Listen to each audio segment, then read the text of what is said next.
At 16, when most athletes are still being told to wait their turn, Alysa Liu had already done almost everything American figure skating could ask of her. National titles, triple axels, headlines, sponsorship whispers, cameras following her into rinks before sunrise. And then she quit. No torn ligament, no scandal, no dramatic fall. She just stopped. That decision didn't look brave at the time. It looked expensive because behind her was a father who had reportedly invested between $500,000 and $1 million into her career. Private ice time in Oakland, flights across the country, custom dresses that cost more than some used cars, coaches, choreography, sports psychologists, years of it. When you know someone spent that kind of money believing in you, walking away doesn't feel rebellious. It feels like breaking a contract that was never written down. In April 2022, she posted the retirement announcement quietly. No grand speech, just a message. She had just finished 7th at the Beijing Olympics and taken bronze at Worlds. For most skaters, that would have been the beginning of something bigger. For her, it felt like the end of something that had already taken too much. Later in interviews, she admitted that skating often felt like her father's business, not hers. That sentence matters more than any medal. When a child becomes a prodigy at 13, applause replaces normal childhood. School dances become training sessions. Weekends become flights. Joy becomes responsibility. It doesn't look harsh from the outside, it looks impressive. But nothing about elite skating is casual. The body is monitored. Weight is discussed. Rotations are dissected frame by frame. One under-rotated jump becomes a national debate. At that level, talent is never enough. It has to be maintained like an investment portfolio. So she stepped off the ice. For nearly 2 years, she did what high-level athletes rarely allow themselves to do. Nothing competitive.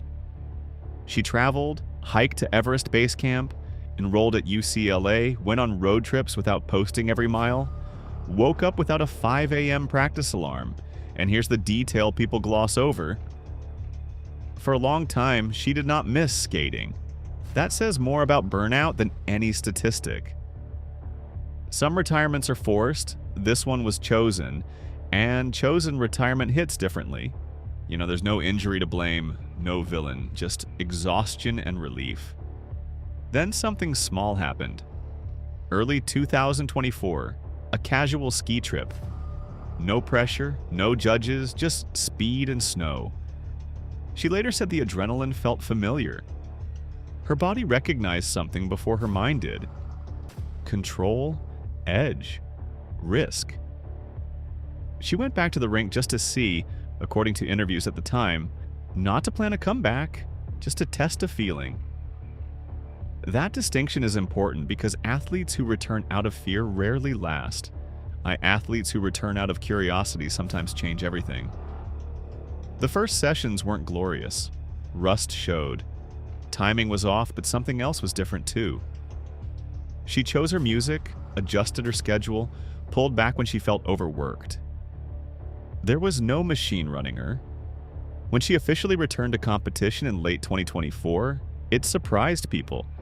When she won the World Championship in 2025, it stunned them.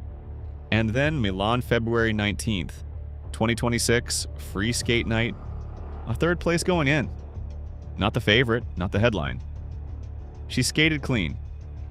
7 triples, a sharp triple Lutz, triple toe combination. Judges leaned forward, cameras zoomed in. The smile at the end didn't look rehearsed. 2 gold medals by the end of the games. 1 individual, 1 team. The first American woman in 24 years to do it. Now the conversation shifts to money. It always does. Before Milan, estimates placed her net worth around 500, the done tons. Modest by celebrity standards, especially considering what had been spent to build her, but Olympic gold changes math quickly.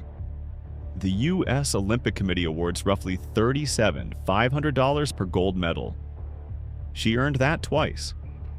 Endorsements with Nike, Samsung, and Gillette Venus were already in place. Those contracts won't look the same after Milan. Still, the bigger question isn't how much she's worth today. It's what it costs to get there. Because if you strip away the medals and the headlines, Alysa Liu's financial story isn't about sudden wealth. It's about a talent that nearly collapsed under pressure, walked away, and only grew when it finally belonged to her. Money came after that, not before. After Milan, the numbers started flying around before the Olympic flame was even out. Estimated net worth about $500,000. To most people, that sounds almost ridiculous. 2 Olympic gold medals, world attention, headline status, and yet the number still looks small next to the myth we all carry about Olympic money. The truth is, figure skating has never paid like the NBA or the NFL. The ice itself doesn't make you rich. The business built around the ice does. And this is where Alysa Liu's story gets sharper. Her father's reported spending somewhere between $500,000 and $1 million over a decade is usually framed as sacrifice. After the medals, people started calling it an investment. It like there was always a guaranteed return waiting at the end. That version is tidy. It also ignores the years where there was no guarantee of anything, no promise of a medal, no promise of a career that would last long enough to justify the cost. Before the 2026 Games, Alysa already had endorsement relationships tied to her name. Brands like Nike, Samsung, and Gillette Venus had been linked to her publicly, and those deals were built on potential. She was young, marketable, and unusually gifted, but she wasn't an Olympic champion yet. Brands will pay for potential, sure, but they pay a different kind of money for confirmation. That's why the night of February 19th, 2026 matters beyond the podium photos. She entered the free skate sitting in third after the short program. Not the obvious favorite, not the safe bet. That difference is not just sport, it's leverage. She delivered a clean free kate, 7 triple jumps, a sharp triple Lutz triple toe combination, a performance that didn't feel desperate. It felt owned. Her total score surged her to the top. Then the team gold followed. 2 medals, 2 moments that brands can replay forever. There is also immediate prize money. Under the U.S. Olympic and Paralympic Committee's Operation Gold program, a gold medal earns roughly $3,750. She won 2.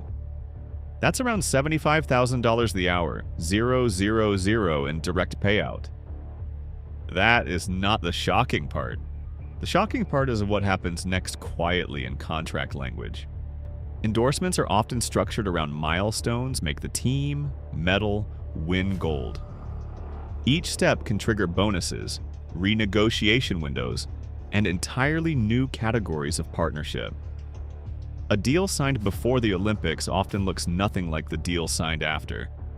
Appearance fees rise, speaking invitations start showing up, producers call, ice show tours start making offers that don't feel symbolic anymore. And here's a detail people skip past because it doesn't sound like money, even though it is. She's 20. That matters because a 20-year-old double Olympic champion is not just an athlete. She's a long runway. Brands aren't buying one season, they're buying years of relevance. She's also a UCLA student, which makes her relatable in a way that corporate campaigns love. And she's a Chinese-American athlete with appeal in more than one major market. That doesn't guarantee wealth, but it absolutely increases interest, and interest is what drives bidding. And none of this happens in a vacuum. Media schedules tighten after the games. Agents push for the right interviews at the right time. A clean, joyful Olympic champion is easier to market than someone who looks exhausted by fame. That smile she had after the free skate, the one that didn't seem forced, that can be worth more than a technical element on a score sheet. But there's something deeper here that your competitor script only touched once, then moved on. For years, money was pressure before it was reward. The spending came first. The expectations came first. That kind of setup can poison a talent. It can make every performance feel like repayment. After Milan, the financial story flips. Now the money is consequence, not the engine. And that change can protect an athlete psychologically, which is also a business advantage because stability lowers risk. That's the part people miss. Sponsors don't just invest in medals. They invest in the likelihood that a person won't implode under the weight of attention. Alysa already showed she could step away when she needed to. She proved she could live without the rink. Then she proved she could return without looking broken. That reads differently to the public. It also reads differently to executives. So when someone says her net worth is around $500 Zozone dollars, they may be describing what had accumulated before the Olympic boost fully hit. Net worth estimates are usually backward-looking. They lag behind reality. And the reality after 2 gold medals is that she's standing at the beginning of a curve, not the end of a story. The question now is not whether she becomes wealthy. It's how fast and what she chooses to trade for it. There's a pattern in Olympic history that rarely gets explained clearly. The medal is the headline. The second year after the medal is where the real money moves. If you look back at past American Winter Olympic champions, the financial spike almost never happens in the exact week they win. It happens when contracts renew. When brands decide whether this athlete was a moment or a platform, that distinction matters for Alysa Liu. 1 gold medal can create a surge. 2 gold medals create leverage, but leverage only turns into wealth if the momentum is managed carefully. Some champions peak too fast, oversaturate the media cycle, and fade before the next Olympic season begins. Others go quiet strategically. They choose fewer deals, higher value, longer shelf life. Right now, she sits in a rare position. 20 years old, double Olympic gold. A comeback narrative that feels earned rather than manufactured. That combination gives her pricing power, and pricing power is what shifts an athlete from comfortable to genuinely wealthy. Historically, American Olympic figure skating champions have seen endorsement portfolios expand quickly in the 2 years after a game cycle. Science show contracts can move into 7 figures depending on tour length and exclusivity. Corporate speaking engagements often climb into high 5 or low 6 figures per appearance for athletes with broad appeal. National ad campaigns push annual earnings beyond competition prize money entirely. But this is where the story stops being simple because money in Olympic sports is uneven. It depends on personality, timing, cultural mood, and the discipline to not say yes to everything. In 2026, the sports marketing environment is different than it was 20 years ago. Social media metrics matter almost as much as medals. Audience engagement is monetized directly now. A clean, positive Olympic champion with strong online presence can negotiate digital campaigns separate from traditional TV spots that expands income streams beyond old-school endorsement logic. Alysa already had partnerships before Milan. After Milan, those deals are likely revisited. Performance bonuses activate. Renewal discussions shift tone. A pre-Olympic athlete negotiates from promise. A post-Olympic champion negotiates from proof. And proof increases valuation. But there's another layer most viewers don't see. The sustainability question. Some athletes explode financially right after the games and then plateau. Others build slower but compound over time. Compounding happens when reputation stays intact. No controversy, no burnout spiral, no public fatigue. This is where her earlier retirement becomes financially relevant again. Walking away at 16 was controversial in sports circles. Analysts debated it. Some called it premature. Others saw it as emotional survival. But from a long-term brand perspective, that pause did something unusual. It made her narrative multidimensional. She is not just the prodigy. She is the prodigy who left and came back on her own terms. That protects against typecasting. Typecast athletes are harder to market in the long run. Once the novelty fades, so does demand. But a layered story sustains interest. Interest sustains deals. There is also the international factor. A Chinese-American Olympic champion carries cross-market potential. Multinational brands value athletes who resonate across more than one audience. That can influence campaign budgets significantly, especially in Asian markets where figure skating viewership remains strong. And yet growth is never automatic. The fastest way to stall earning momentum is overexposure paired with underperformance. If results dip sharply in the seasons following Olympic gold, sponsors adjust tone. If public interest cools, valuations flatten. So the projection that her current net worth estimate of roughly 500 WUSA is about to multiply isn't speculation. It's probability based on Olympic history. But probability isn't certainty. What makes her case stronger than average is something quieter. She does not look desperate for the spotlight. Athletes who chase every endorsement sometimes signal insecurity. Athletes who appear selective signal stability. Stability attracts longer contracts. Yet there's also timing.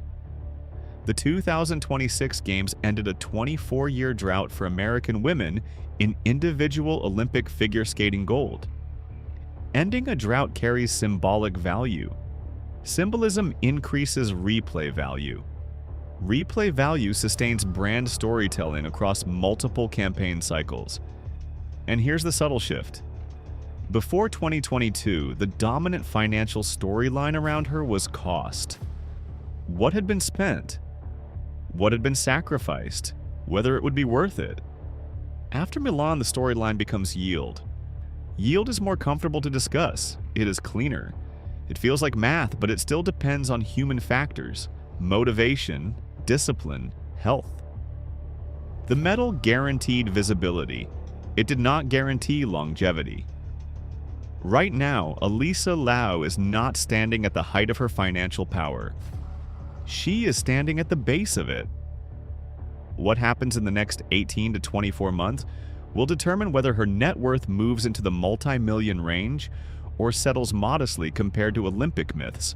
And that's where the real tension now lives. There's a version of this story that ends cleanly. Father invests a fortune. Daughter wins 2 Olympic gold medals.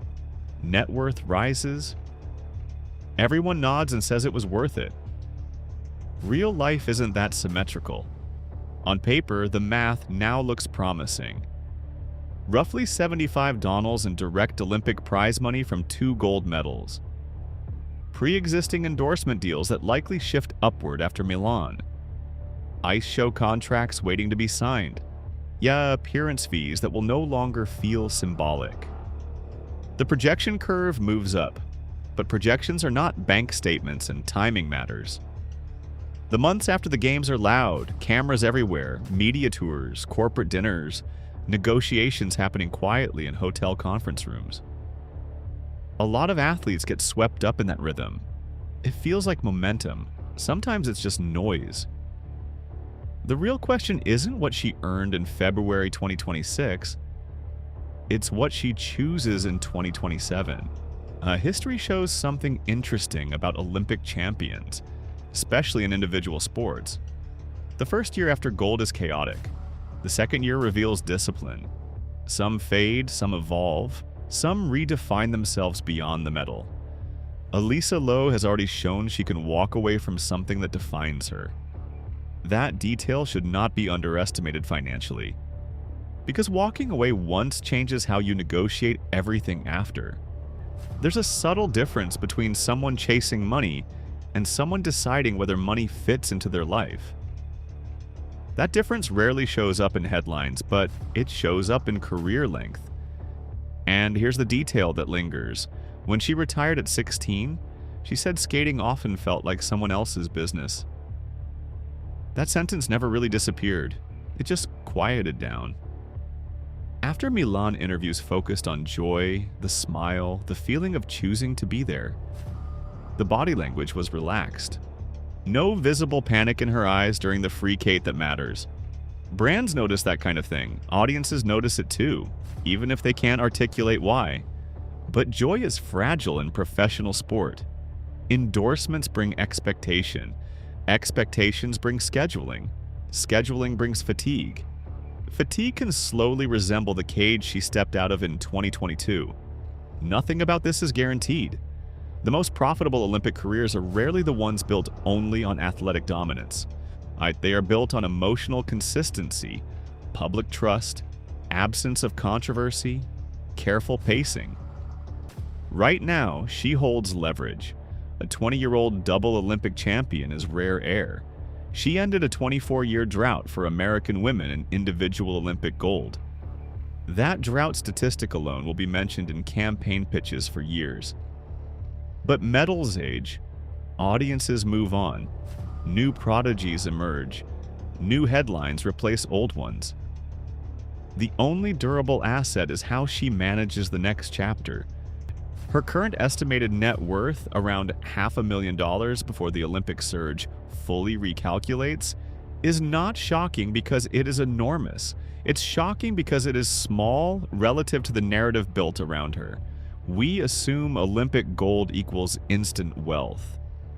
In reality, it equals opportunity. Opportunity has to be converted. Conversion depends on choices. Will she compete through the next Olympic cycle? Will she reduce her schedule to protect longevity? Will she accept every corporate offer or filter them? Will she remain the athlete who knows when to pause? There is also something more uncomfortable beneath all of this. The original financial risk did not belong to her. It belonged to her father. Between $500,000 and $1 million, reportedly spent over a decade. That kind of commitment can feel like love. It can also feel like weight.